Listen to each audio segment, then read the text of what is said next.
pada kesempatan kali ini saya akan bahas film pahlawan bertopeng bernama Zorro.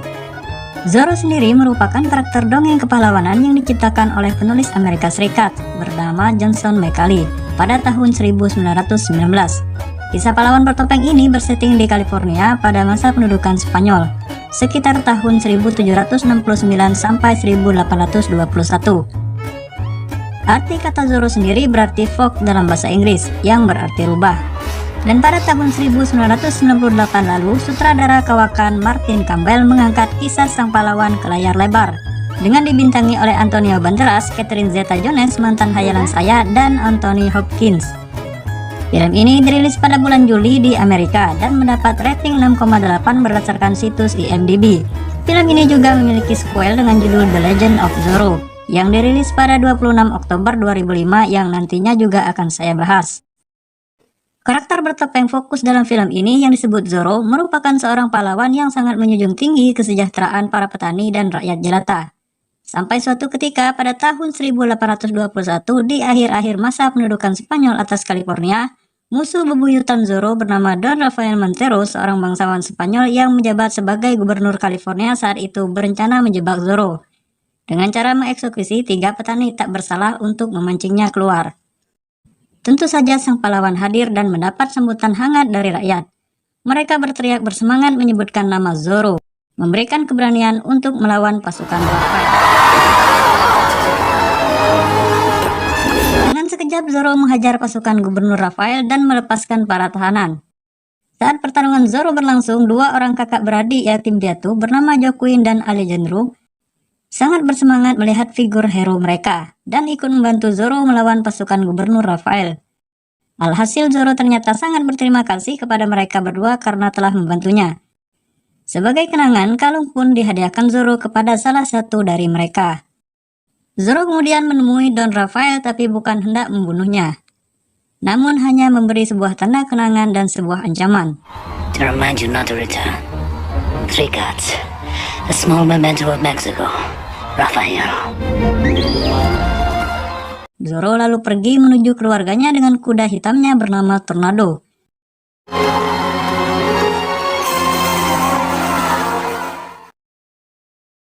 Awalnya Zorro berpikir bahwa perjuangan sebagai sosok pahlawan bertopeng sudah berakhir dan berencana hidup normal. Tapi ternyata Rafael sangat kesal dengan kegagalannya tadi siang dan mendatangi kediaman Don Diego de la Vega, yang juga bangsawan Spanyol.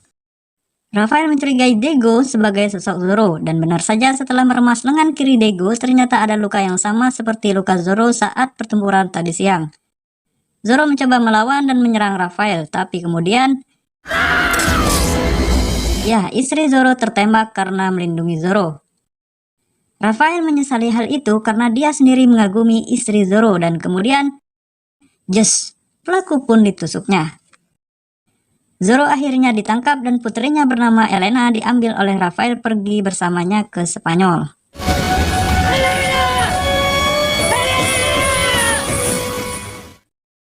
Penasaran bagaimana kelanjutannya?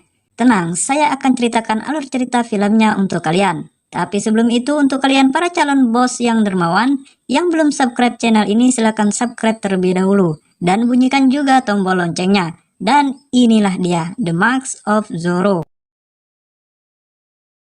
Alur maju pun dimulai, di mana setelah 20 tahun kemudian, 2 orang anak yang pernah membantu Zorro dulu kini sudah dewasa.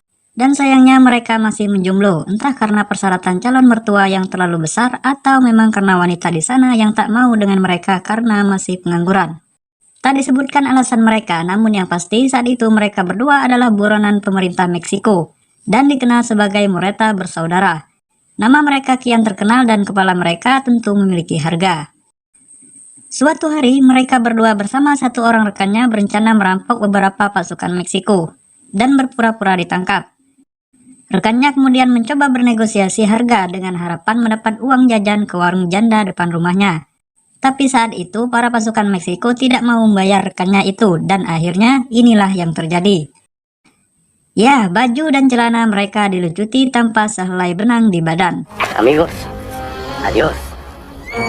Akhirnya mereka bertiga pun kembali dengan sangat gembira karena sukses mengerjai beberapa pasukan Meksiko.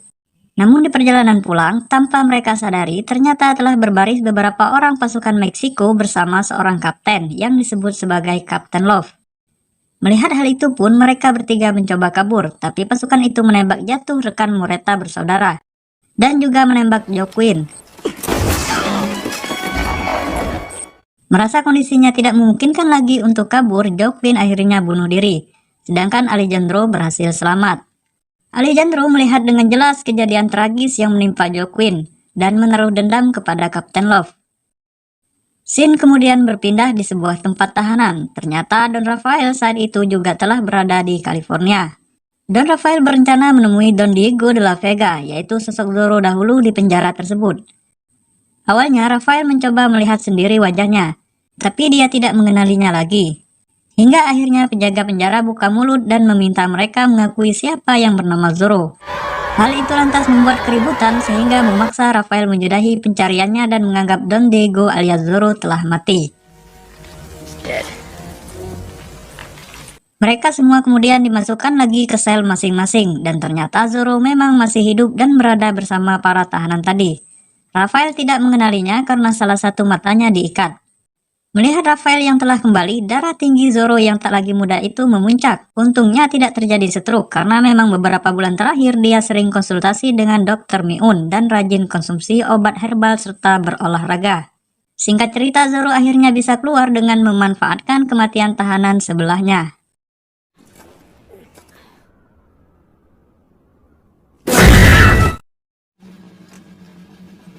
Keesokan paginya, Zorro ikut menghadiri kampanye Don Rafael di sebuah danau. Rafael berbicara itu ini panjang lebar, membuat janji-janji manis agar didukung, dan menghipnotis warga California agar percaya. Namun hal itu malah membuat Zorro pengen muntah, dan segera ingin mengakhiri hidup Don Rafael. Untungnya seorang gadis cantik datang memanggil Don Rafael ayah, yang membuat Zorro tertegun tak berkata. Ternyata dia adalah anaknya dulu yang bernama Elena. Sedih dan bahagia menjadi satu saat itu melihat Elena dewasa yang dirawat sepenuh hati seperti anak sendiri. Scene kemudian berpindah ke sosok Alejandro yang sedih dan merindukan kakaknya. Hari itu dia mabuk di kedai Pak Mamat, tapi saat itu dia kehabisan minuman dan mencoba menjual medali kakaknya pemberian Zorro dulu. Untungnya Zorro mengetahui hal itu dan melarangnya. Saat-saat pembicaraan mereka berlangsung, Alejandro tak sengaja melihat Kapten Love. Karena sangat dendam, Alejandro bergegas ingin membunuh kapten tersebut. Tapi Zorro menahannya. Karena pengaruh alkohol dan memang saat itu dia sedang galau, naiklah darah Alejandro dan mencoba menghajar Zorro. Dan apa yang terjadi? Ya, kita tahu level mereka berdua. Alejandro pun dipukul Zorro, dakbuk kedebak celadu. Zorro kemudian menawarkan Alejandro sebuah kerjasama dan dilatih sedemikian rupa agar bisa balas dendam atas kematian kakaknya. You know, there is a saying, a very old saying, when the pupil is ready, the master will appear. Alejandro kemudian dibawa ke tempat latihan khusus. Di sana dia berlatih bersama Zorro yang saat itu menjadi gurunya. Di sana Zorro menjelaskan keinginannya terhadap Alejandro, di mana Zorro ingin Alejandro membantunya. Yang tentu saja setelah latihan selesai. Alejandro pun begitu bersemangat sampai dia menunjukkan jurus rahasia pendekar pedang akhirat yang diajarkan Wirus Sablang dalam mimpinya.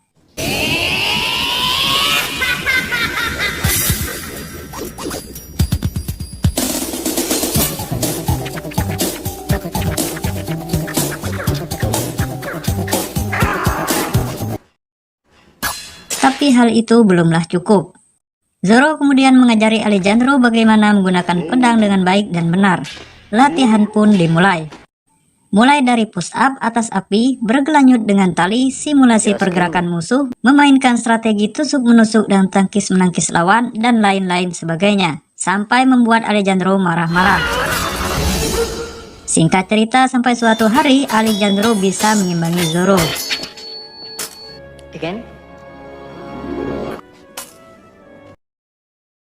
Di suatu malam, Alejandro yang memakai topeng ala Zorro bersembunyi-sembunyi mencoba mencuri kuda yang dilihatnya tadi siang di pasar. Di awal-awal dia ketahuan oleh Elena yang saat itu tak sengaja lewat. Tapi untungnya Elena hanya diam dan terlihat kagum. Alejandro kemudian memanfaatkan itu lalu memberi kode rahasia agar tutup mulut. Setelah menemukan kuda yang Alejandro cari, dia pun memasang pelananya. Dan saat akan menungganginya, kuda itu malah ngamuk-ngamuk dan membuat keributan di sana. We are like one spirit.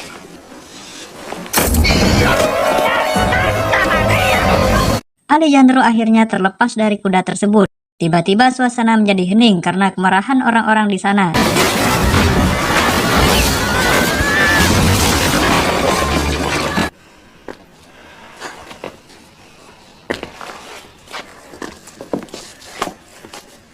Dan pertarungan pun dimulai.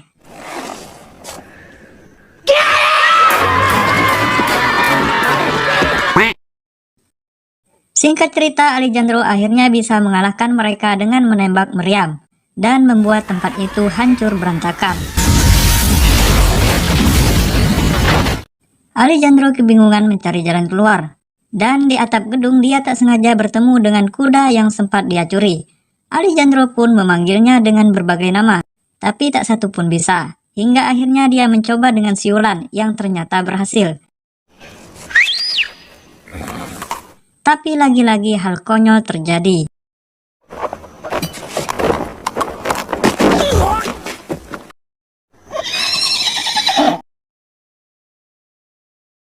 Alejandro akhirnya sampai ke tempat persembunyian Zoro dan merasa bangga dengan usahanya mencuri kuda untuk tunggangan Zoro. Tapi Zoro malah mencemoohnya dengan kasar, menghardiknya dan menghinanya, membuat Alejandro marah. Alejandro berencana meninggalkan Zoro saat itu, tapi Zoro tak mengizinkannya. Zoro memiliki ide untuk masuk ke dunia Raphael, yang kebetulan besoknya Raphael mengundang secara umum para bangsawan untuk menjelaskan visi misinya terhadap California bagi setiap bangsawan yang ada di sana saat itu. Ini adalah kesempatan emas bagi Zoro untuk mengetahui rencana Raphael dan melihat putrinya lebih dekat. Singkat cerita, waktu pesta pun tiba. Mereka berdua telah didandan rapi layaknya seorang bangsawan dan Alejandro sebagai tuan. Di dalam, mereka bertemu Raphael bersama Elena. Alejandro kemudian memperkenalkan dirinya sebagai bangsawan dari Spanyol, lalu memperlihatkan asetnya kepada Raphael agar bisa dianggap selevelan. Awalnya Raphael tidak begitu tertarik dengannya. Namun setelah mendengar Alejandro mengatakan bahwa dia sangat dekat dengan Queen Isabella, Ratu Spanyol saat itu, dan datang ke California untuk mencari sebuah visi baru, Don Raphael pun menyukainya dan mengajaknya bergabung membahas rencana besar Raphael.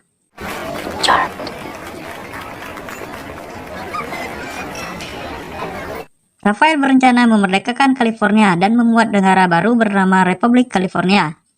Hal itu tentu menuai pertentangan mengingat Jenderal Santa Anna sangat berkuasa, dan mereka menolak jika harus berperang.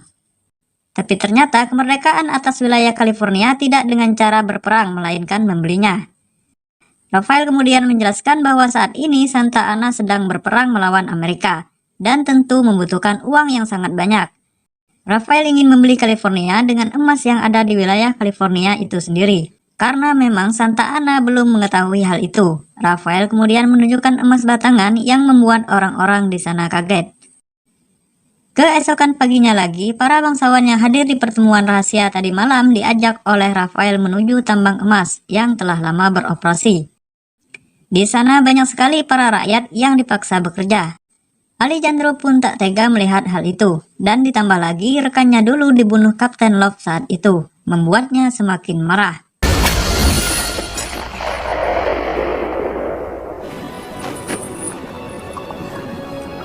Kapten Love mulai curiga dengan Alejandro melihat sikapnya itu, yang terlihat begitu peduli pada rakyat jelata. Berbeda dengan bangsawan pada umumnya yang hanya mementingkan perut sendiri. Di sisi lain terlihat Zoro sedang membersihkan kuda. Tak lama kemudian Elena datang dan curhat perihal Alejandro. Tapi Zoro tak begitu menghiraukannya. Dia hanya fokus terhadap Elena dan ingin segera menyampaikan bahwa sebenarnya Elena adalah anaknya. Tapi Zoro belum berani mengatakan itu karena takut Elena kaget dan menjauhinya, dan hanya mengatakan sebuah peristilahan agar Elena bisa memahami posisinya. Di malam harinya, Zoro dan Alejandro kembali ke persembunyian. Zoro kemudian menyuruh Alejandro memasuki kediaman Raphael lagi untuk mengambil sebuah peta lokasi tambang. How? With this. The the Independent Republic of California.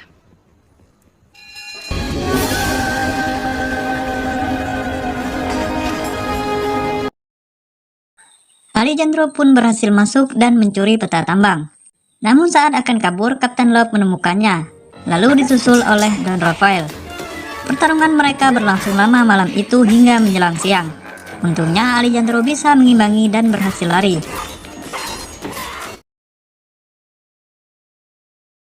Momen epik yang dinanti-nanti pun kemudian tiba. Dia dipergoki oleh Elena, memaksa memberikan barang curiannya. Alejandro melihat kemolekan Elena dari atas ke bawah, yang saat itu memang masih memakai baju tidur. Kemudian Elena menodongkan pedangnya kepada Alejandro. Sebagai seorang laki-laki yang budiman seperti saya, yang diajarkan untuk selalu bersikap lembut terhadap wanita, Alejandro pun sama. Dia tak ingin berkelahi dengan Elena. Tapi Elena memaksa hingga membuat suasana semakin panas. Elena kemudian membuka bajunya, dan kembali memulai adu pedang. Tapi yang dia lawan itu Alejandro yang memang sudah berpengalaman karena sering mengunjungi janda depan rumahnya. Dan inilah yang terjadi.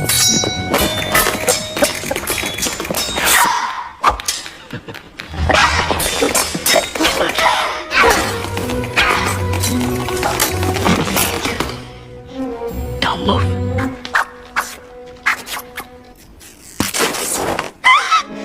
Do you surrender?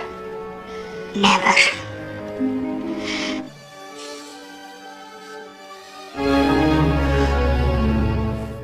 Dan setelah bercocok-cocok dengan Elena, Alejandro pun kabur keluar istana. Tak lama kemudian, datanglah Rafael bersama Kapten Love. Dia kaget melihat Elena yang sudah setengah telanjang.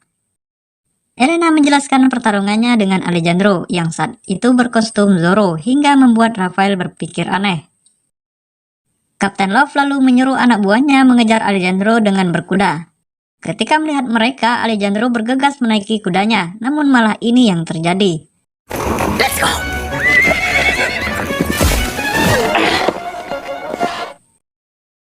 Tapi hal itu malah membawa keberuntungan bagi Alejandro. Alejandro pun berhasil membabat mereka semua, termasuk ketua kelompoknya.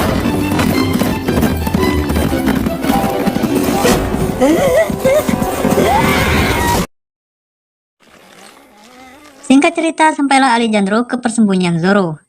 Alejandro kemudian menjelaskan lokasi tambang dan rencana Rafael mengubur hidup-hidup para pekerja. Mendengar itu semua, Zorro menyuruh Alejandro pergi sendiri menyelamatkan pekerja tambang. Karena dia sendiri ingin mendatangi Rafael untuk mengambil Elena kembali. Disinilah Alejandro tahu bahwa Elena anak gurunya sendiri. Elena.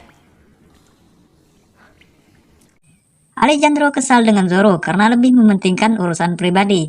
Tapi Zorro tetap pada rencananya, dan secara tak langsung itu berarti Alejandro lah yang akan menjadi sosok Zorro, menggantikannya. They still have Zorro. Elena is all I have left. Alejandro pun pergi meninggalkan Zorro saat itu juga. Setelah kepergian Alejandro, Zorro kemudian pergi ke kediaman Rafael. Dan entah bagaimana ternyata dia sudah berada di dalam istana dan menodong pedangnya kepada Rafael. Rafael sangat terkejut melihat Zorro yang masih hidup. Zorro lalu menyuruh Rafael memanggil Elena. Singkat cerita, Elena pun datang dan melihat ayah angkatnya Rafael ditodong Zorro, yang masih dia kenal sebagai pelayan Alejandro. Kemudian Zorro memaksa Rafael mengakui kebenaran siapa sebenarnya Elena. Tapi Rafael menolak mengatakan. Dan saat Rafael menyebut De La Vega, rasa penasaran Elena terpancing karena dia pernah bertemu dengan wanita yang mengaku sebagai pengasuhnya di rumah Diego De La Vega. Sampai saat Zorro akan menjelaskan sesuatu kepada Elena, Kapten Love coba menembaknya. Untungnya Don Rafael bisa menghalaunya. Zorro kemudian menyerahkan diri karena permintaan Elena. Dan dengan rasa senang mengatakan kepada Rafael bahwa Elena sudah mengetahui kebenarannya. She knows. Keesokan paginya, Rafael bersama pasukannya yang dipimpin oleh Kapten Love pergi ke tambang untuk mengangkut emas yang terkumpul. Dan berencana meledakkan tambang itu bersama para pekerjanya untuk menghilangkan barang bukti. Ternyata Alejandro juga datang ke sana dengan kostum asli Zorro, sedang memperhatikan perbuatan Kapten Love. Dan setelah Kapten Love beserta rombongannya beranjak pergi, salah satu dari mereka melihat Alejandro berlari menuju alat pengangkat gerobak emas. Mereka semua kemudian mengepungnya dan memaksa Kapten Love mematikan kembali sumbu ledakan.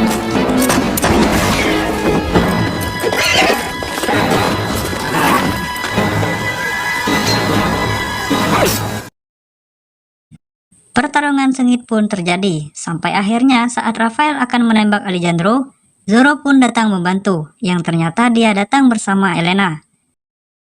Zoro pun berhadapan 1 lawan 1 dengan Raphael, sedangkan Alejandro berhadapan dengan Kapten Love.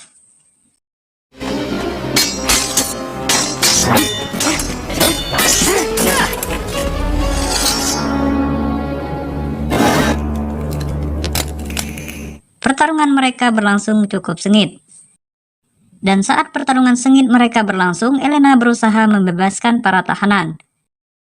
Singkat cerita, Kapten Love pun ditusuk oleh Alejandro, bersamaan dengan Raphael yang terseret sebuah gerobak pengangkut emas lalu menimpa Kapten Love.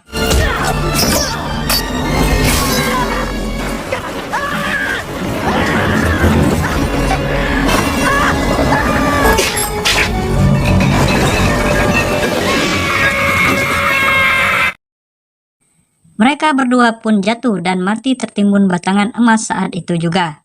Sangat tragis. Di akhir cerita, Alejandro dan Elena menyaksikan sakaratul maut Zoro. Lalu Zoro menitipkan Elena kepada Alejandro saat detik-detik terakhir sebelum malaikat maut mencabut nyawanya. To have found you at last, only to lose you again. The world is a strange place, Leandra.